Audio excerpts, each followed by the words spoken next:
มื้อนี้เขาจะมาทำความรู้จักกับหวยที่มาแรงที่สุดในตอนนี้นั่นก็คือหวยราศีแล้วหวยราศีซื้อได้ในใดเดี๋ยวกูรู้จะมาเล่าให้ฟังก่อนอื่นเขาจะพาอ่านค่าก่อนว่าหวยราศีเป็นยังและวิธีอ่านค่าหวยราศีเขาอ่านได้แน่เขาจะมี2ตำแหน่งนั่นก็คือหวยราศีและเลข6หลักแล้วเวลาเขาถือหรือว่าเขาซื้อเขาต้องโฟกัสอย่างก่อนให้เขาโฟกัสเลข6หลักเป็นหลักก่อนแล้วราศีเขาจะจึงมาเบิ่งตำหลังยกตัวอย่างถ้าเลขออกให้เขามาเบิ่งตัวเลขเขาก่อนว่าเขาถือเลข6หลักปุ๊บเขาจะได้อยู่400 ล้านแต่ราศีทั้งหน้าเขาถือเขาจะได้รางวัลอยู่500 ล้าน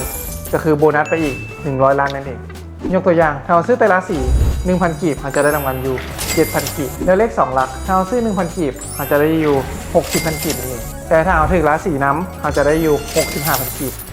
แล้วเลข3หลักถ้าเราซื้อ 1,000 กีบเขาจะได้รางวัลอยู่ 500,000 กีบถ้าเขาถือราศีน้ำเขาจะได้อยู่550,000 กีบและเลข4หลักถ้าเราซื้อ 1,000 กีบเขาจะได้รางวัลอยู่5 ล้านกีบแต่ถ้าเราถือราศีน้ำเขาจะได้อยู่5,500,000 กีบนั่นเองและต่อมาเป็นเลข5หลักถ้าเราซื้อ 1,000 กีบเขาจะได้รางวัลอยู่40 ล้านกีบแต่ถ้าเราถือราศีน้ำเขาจะได้อยู่45 ล้านกีบนั่นเองส่วนต่อมาจะเป็นเลข6หลักตัวนี้จะพิเศษขึ้นมาเพราะว่าเขาจะได้รุ่นถึง7รางวัลนั่นเองจะมีอย่างแน่เดี๋ยวมาเบิ่งถ้าเราถือเลข6หลักเขาจะได้รางวัลอยู่400 ล้านกีบแต่ถ้าเขาถือราศีทั้งหน้าน้ำแปลว่าเขาถือ2ตำแหน่งเขาจะได้รางวัลอยู่500 ล้านกีบนั่นเองส่วนต่อมาจะเป็นเลข6หลักข้างเคียงถ้าเขาถือ 1,000 กีบเขาจะได้รางวัลอยู่2 ล้านกีบต่อ 1,000 กีบและต่อมาจะเป็นเลข5หลักหน้าและ5หลักหลังถ้าเราซื้อ 1,000 กีบเขาจะได้อยู่800,000 กีบและต่อมาเป็นเลข4หลักหน้าและ4หลักหลังถ้าเราซื้อ 1,000 กีบเขาจะได้รางวัลอยู่200,000 กีบต่อ 1,000 กีบนั่นเองแล้วเราสามารถซื้อหวยราศีได้2 ทางใดด้วยเนี่ย2 ทางที่1นั่นก็คือซื้อผ่านแอป INSEE Hub ให้ทุกคนเข้าไปที่แอป INSEE Hub แล้วจะมีป๊อปอัพอยู่2ป๊อปอัพ